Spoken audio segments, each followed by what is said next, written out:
معاہدہ سکندریہ کے بعد ذیقعدہ کے وسط میں شیر کو اور صلاح الدین یوسف سپاہیوں سمیت واپس شام چلے گئے۔ المریک بھی لوٹ گیا، تاہم فرنگیوں کے اصل لشکر کی واپسی کے باوجود طے شدہ معاہدے کے برخلاف عیسائی افسران اور ان کے بہت سے سپاہی مصر میں موجود رہے جو اہل مصر کو دھمکانے کے لیے کافی تھے۔ انہوں نے مصریوں پر دباؤ ڈال کر اپنا ایک انتظامی افسر قاہرہ میں مقرر کر دیا، شہر کے پھاٹکوں پر اپنے گھڑ سوار تعینات کر دیے اور سالانہ خراج کی شرح بڑھا کر 1,00,000 دینار کر دی۔ یہ تمام معاملات وہ شاور کے ساتھ طے کر رہے تھے، جبکہ عازد بے بس قیدی کی طرح دولت عبیدیہ کی رسوائی کا یہ تماشا دیکھ رہا تھا۔ بد باطن شاور کا بیٹا کامل ایک نیک بخت نوجوان تھا۔ وہ اپنے باپ کی اس سیاہ سیاست سے تنگ آ چکا تھا۔ اس نے مصر کی تازہ ترین حالات سے یہ محسوس کر لیا کہ اس کا وطن نصرانیوں کا غلام بنتا جا رہا ہے۔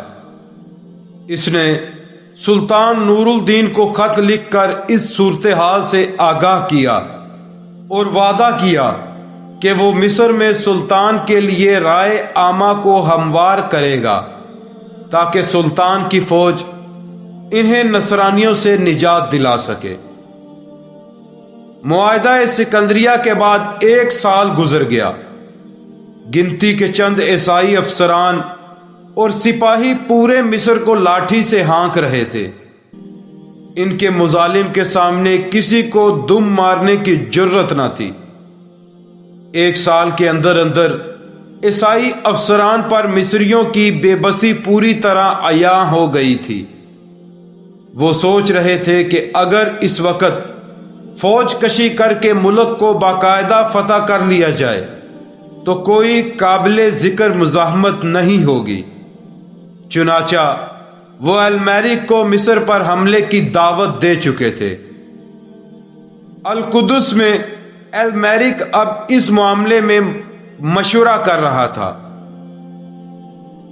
کہ آیا مصر کو مکمل طور پر فتح کر لیا جائے یا اسی حال پر رہنے دیا جائے۔ تقریباً تمام مشیر وہاں حملہ کرنے کے حق میں تھے، تاہم المریک بہت دور اندیش اور محتاط تھا۔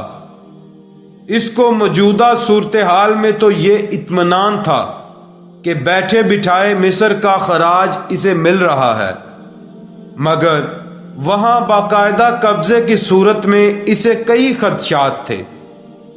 اس نے اپنے مشیروں سے کہا، میرا خیال ہے کہ ہم مصر پر فوج کشی نہ کریں، وہ ہمارے لیے لقمہ تر ہے۔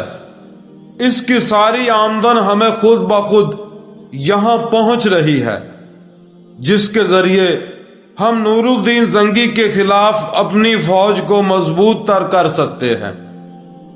اس کے برخلاف اگر ہم نے مصر پر قابض ہونے کی کوشش کی تو وہاں کے حکام اور عوام ہمارے مخالف بن جائیں گے اور ہمارا خوف انہیں نور الدین کی وفاداری پر آمادہ کر دے گا۔ پھر ایسی صورتحال میں اگر شیر کو جیسا کوئی مرد میدان وہاں پہنچ گیا تو یقیناً یہ نصرانیوں کی ہلاکت اور ان کے شام تک سے بے دخل ہونے کا باعث ہوگا۔ المریک کی اس تقریر کا امرائے فوج پر کوئی خاص اثر نہ ہوا اور انہوں نے جواب دیا، مصر کا کوئی محافظ ہے نہ مددگار۔ جب تک نور الدین لشکر تیار کر کے وہاں روانہ ہوگا ہم وہاں قبضہ کر چکے ہوں گے، اور نور الدین جب وہاں آئے گا تو اس کا بچ کر نکلنا مشکل ہوگا۔ سب کو متفق دیکھ کر المریک نے مصر پر حملے کا فیصلہ کر لیا، مگر اس کے دلی خدشات ابھی ختم نہیں ہوئے تھے۔ اس نے فوج کو تیاری کا حکم دیا اور لشکر کشی کی ظاہری حیت ایسی رکھی کہ مسلمانوں کو ان کی پیش قدمی کی صحیح سمت کا اندازہ نہ ہو۔ اس نے یہی ظاہر کیا کہ لشکر حمص پر حملے کے لیے جا رہا ہے تاکہ مسلمان دھوکے میں رہیں۔ محرم 564 ہجری کے وسط میں المیرک اپنی فوج کے ساتھ اسکلان سے مصر کی طرف روانہ ہوا۔ اس دوران اسے مصر کے بعض ایسے امراء کے پیغامات وصول ہوئے جو شاور سے تنگ اور فرنگیوں کے ساتھ دینے کے لیے تیار تھے۔ وہ فرنگیوں کے ذریعے شاور کو اقتدار سے ہٹانا چاہتے تھے۔ ان پیغامات سے نصرانیوں کا حوصلہ مزید بڑھ گیا۔ اگرچہ نصرانیوں نے اپنی فوج کشی کو پشیدہ رکھنے کی کوشش کی تھی، مگر نور الدین زنگی کو خبر مل گئی۔ اس نے مختلف صوبوں کے حکام کو فوراً لشکر تیار کر کے اپنے پاس آنے کا حکم دیا۔ ادھر المیرک 1 صفر 564 ہجری کو مصر کے سرحدی قصبے بلبیس پہنچ گیا۔ اب اس کے چہرے سے شرافت و مروت کا وہ نقاب بھی اتر چکا تھا جو وہ اہل مصر کے سامنے پہنچ کر خود کو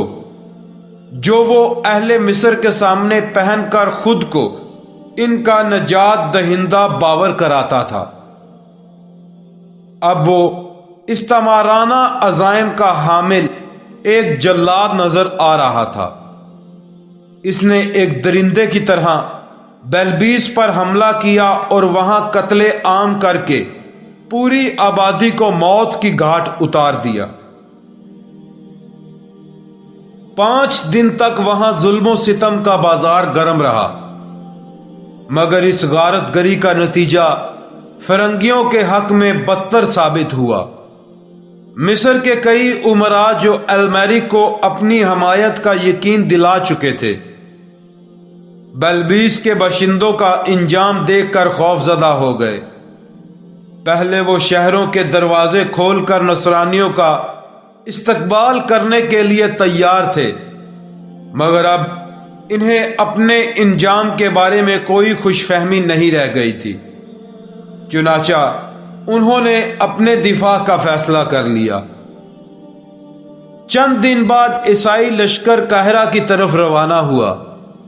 قاہرہ کے قریب تاریخی شہر فسطاط واقع تھا جو عمرو بن العاص رضی اللہ تعالی عنہ نے بسایا تھا۔ عام بول چال میں شہر مصر سے یہی مراد لیا جاتا تھا۔ بنو عبید نے اپنے دور میں اس کے بالمقابل قاہرہ تعمیر کر کے اسے دارالحکومت قرار دے دیا تھا، مگر اس کے باوجود مصر کی گنجان آبادی فسطاط ہی میں تھی۔ المیرک مسلمانوں کو اتنا دہشت زدہ محسوس کر کے بے حدی جری ہو چکا تھا۔ اسے نظر آ رہا تھا کہ اس کے مشیروں کی رائے صحیح تھی اور وہ کسی دقت کے بغیر مصر فتح کر سکتا ہے۔ اس نشے میں وہ تیزی سے قاہرہ کی طرف بڑھ رہا تھا اور شاور اس کے خوف سے کانپ رہا تھا۔ اس موقع پر شاور نے نصرانیوں سے دفاع کے لیے ایک نہایت قابل نفرت تدبیر اپنائی۔ اس نے یہ سوچ کر کہ کہیں عیسائی قاہرہ پر حملہ کر کے حملے کے لیے فسطاط میں مورچے نہ بنا لیں، فسطاط کی آبادی کو شہر سے نکال کر قاہرہ کی طرف ہانک دیا اور اس 550 سالہ تاریخی شہر کو آگ لگا دی۔ شہر میں ہر طرف شعلے بھڑکنے لگے۔ دھوئیں کے محب بادل میلوں دور سے نظر آتے تھے۔ کہا جاتا ہے کہ فسطاط کو آگ لگانے کے لیے 10,000 مشعلیں اور تیل کے 20,000 کنستر استعمال کیے گئے تھے۔ یہ اتنی بڑی آتش زدگی تھی کہ شہر 54 دن تک سلگتا رہا۔ جب آگ کے شعلے ٹھنڈے ہوئے تو عمرو بن العاص رضی اللہ تعالی عنہ کا بسایا ہوا شہر خاکستر ہو چکا تھا۔ شاور کی اس مجنونانہ تدبیر کے باوجود المیرک کو کوئی نہ روک سکا۔ وہ 10 صفر کو قاہرہ تک پہنچ گیا۔ نصرانیوں کو قاہرہ کا محاصرہ کرتے دیکھ کر عاضد لرز گیا۔ مصری محل میں ماتم برپا ہو گیا۔ عاضد نے اپنی عورتوں کے کچھ نوچے ہوئے بال برق رفتار قاصد کے ذریعے نور الدین زنگی کے پاس حلب روانہ کر دیے اور ساتھ ہی ایک خط بھی بھیجا جس میں حالات کی منظر کشی کے بعد لکھا: میری مدد کرو، میری عورتوں کو فرنگیوں سے بچاؤ۔ یہ شاہی محل کی خواتین کے بال ہیں جو تمہیں مدد کے لیے پکارتی ہیں۔ نور الدین یہ خط پڑھ کر مصر کے بارے میں بے حد فکر مند ہو گیا۔